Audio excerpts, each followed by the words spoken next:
Next topic आता है pollen pistol interaction. Pollen pistol interaction क्या होता है? देखिए, पोलन ग्रेन है, कोई भी पोलन ग्रेन है, जब वो पिस्टल यानी स्टिग्मा तक पहुंचता है तो उसकी क्या इंट्रैक्शन है। तो क्योंकि देखो, पॉलिनेशन जो होता है उसकी ये गारंटी नहीं होती है। Pollination does not guarantee the transfer of right type of pollen. देखो, कभी भी ऐसा नहीं होता है कि जो भी पोलन स्टिग्मा तक पहुंच रहा है वो उसी टाइप का हो, उसी फ्लावर का हो। जैसे कोई भी स्पीसीज है, मान लो अगर हमने मैंगो ही पढ़ा, अगर हम मैंगो पढ़ रहे हैं या हिबिस्कस रोज़ा पढ़ रहे हैं, तो हिबिस्कस रोज़ा के स्टिग्मा के पास जो पोलन ग्रेन आएगा वो जरूरी नहीं है कि वो हिबिस्कस रोज़ा स्पीसीज का ही हो। तो pollen of the wrong type, अगर पोलन रॉन्ग टाइप का आ जाता है, हो सकता है कि हिबिस्कस रोज़ा है उसके पास किसी अनदर टाइप का पोलन ग्रेन आ जाए, आइदर फ्रॉम अदर स्पीसीज, किसी और स्पीसीज का, और फ्रॉम द सेम स्पीसीज, या फिर उसी स्पीसीज का आ जाए। तो ये क्या होता है, if it is self incompatible also land on the stigma. तो वो दोनों के दोनों ही, चाहे वो रॉन्ग आए या राइट आए, दोनों ही कंडीशन में जो पोलन ग्रेन होता है वो कहाँ पर लाई करता है। देखो, कोई भी ये स्टिग्मा हो गई, ठीक है, तो पोलन ग्रेन कहाँ पे लाई करेगा? स्टिग्मा पे, यहाँ पे लैंड करेगा, ठीक है। ये पोलन ग्रेन हो गया, तो पोलन ग्रेन कहाँ पे लाई करेगा? स्टिग्मा पे, चाहे वो राइट हो या रॉन्ग। तो पिस्टल जो होती है, पिस्टल क्या होती है? पिस्टल देखो, पिस्टल इसके अंदर जो हम ये ट्यूब लाइक स्ट्रक्चर दिखाते हैं, ये पिस्टल होती है, ऐसे इस तरीके से, है ना। और इसके अंदर फिर हम ओवरी के अंदर हम यहाँ पे क्या बना देते हैं? ओव्यूल, ठीक है।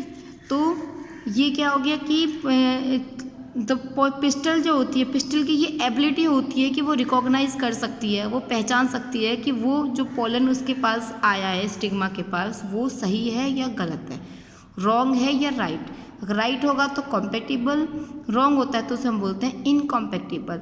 If it is right type, अगर ये राइट टाइप का होता है तो जो पिस्टल होती है वो उसे एक्सेप्ट करेगी और प्रमोट करेगी नेक्स्ट प्रोसेस के लिए, पोस्ट फर्टिलाइजेशन इवेंट्स के लिए। क्योंकि इवेंट्स हमने तीनों पढ़े हैं, प्री में गैमेट फॉर्मेशन होता है, उसके बाद फर्टिलाइजेशन होता है, और उसके बाद पोस्ट। तो फर्टिलाइजेशन प्रोसेस के लिए पहले गैमेट्स ट्रांसफ़र हुआ है, अगर ये सही राइट टाइप का होगा, राइट टाइप का होगा, तो जो पोलन ग्रेन होगा वो एंटर कर जाएगा पिस्टल में, पिस्टल के हेल्प से, और डायरेक्ट वहाँ पे इसके गैमेट्स जहाँ पे होता है यानी कि ओव्यूल तक ये पहुँचेगा।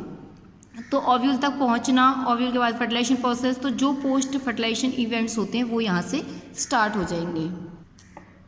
इसके बाद leads to fertilization, post fertilization events होंगे, तो उससे पहले क्या होता है? फर्टिलाइजेशन प्रोसेस होगा, फर्टिलाइजेशन होने के बाद जो अगले स्टेप्स हैं वो भी यहाँ पे कंटिन्यू हो जाएंगे।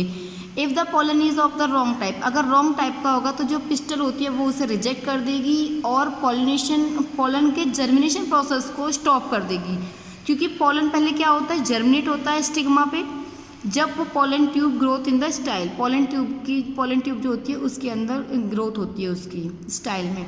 तो एबिलिटी ऑफ द पिस्टल, जो पिस्टल की जो ये एबिलिटी है रिकॉग्नाइज करने की किसी भी पोलन को बाय द एक्सेप्टेंस और रिजेक्शन, कि वो एक्सेप्ट कर रही है या रिजेक्ट कर रही है, is the result of continuous dialogue between pollen grain and pistol.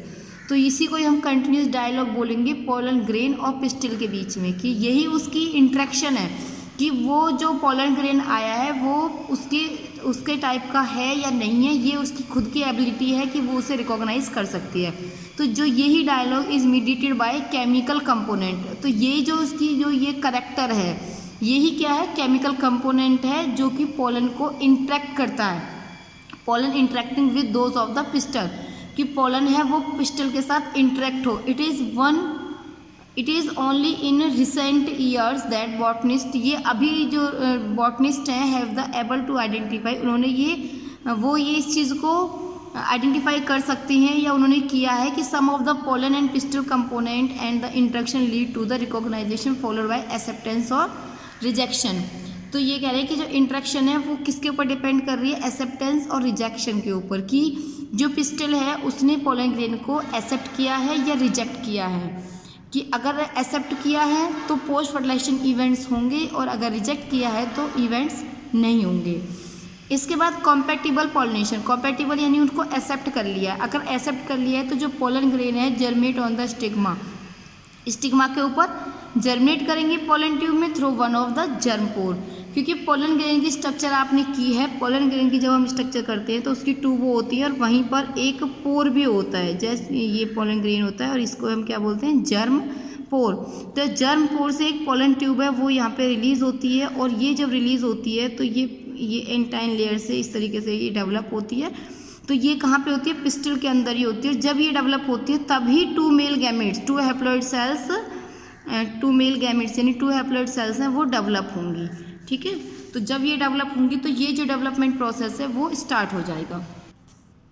जब ये स्टार्ट हो जाएगा तो पोलन ट्यूब है वो ग्रोथ हो जाएगी उनकी, और वो ओवरी तक पहुंच जाएंगी। जब वो ओवरी तक पहुंच जाएंगी तो पोलन ग्रेन के कितने गैमेट बने थे? 2 गैमेट, यानी वेजिटेटिव सेल और जनरेटिव सेल फॉर्म हो जाएंगी। फिर जनरेटिव सेल भी डिवाइड होती है, ये तो प्रोसेस मैंने आपको पहले ही करा दिया कि 2 सेल्स बनती है, वेजिटेटिव और जनरेटिव। उसके बाद जो जनरेटिव होती है वो डिवाइड हो जाती है और 2 मेल गैमेट फॉर्म हो जाते हैं फाइनली। फिर दोनों के दोनों मेल गैमेट्स एम्ब्रियो सैक के अंदर एंटर करेंगे। 1 male gamete fertile with the pollen, वो egg cell to form zygote micropyle end से एंटर करेगी, और जाइगोट करेगा जो फिलीफॉर्म एपरेटस सिनर्जिड सेल्स जो होती हैं, जैसे कि ये देखो यहाँ पे ये है, ये एग सेल बीच वाली और साइड वाली जो सिनर्जिड सेल्स होती हैं, यहीं पे ही इस तरीके से कुछ और होता है, दैट इज ये फाइबर लाइक स्ट्रक्चर होती है जिन्हें हम बोलते हैं फिलीफॉर्म एपरेटस। ये उन गैमेट्सों को एंट्री कराने में हेल्प करती है। जब ये एंट्री हो जाएगी तो फर्टिलाइजेशन हो जाएगा। फर्टिलाइजेशन आपको पता ही है, डबल स्टेप्स होते हैं। पहले स्टेप के अंदर जाइगोट बनता है और दूसरे स्टेप के अंदर एंडोस्पर्म की फॉर्मेशन हो जाती है। एंडोस्पर्म लेयर जो होती है वो फॉर्म हो जाती है, जो कि इसको नरिशमेंट प्रोवाइड करने का काम करेगी।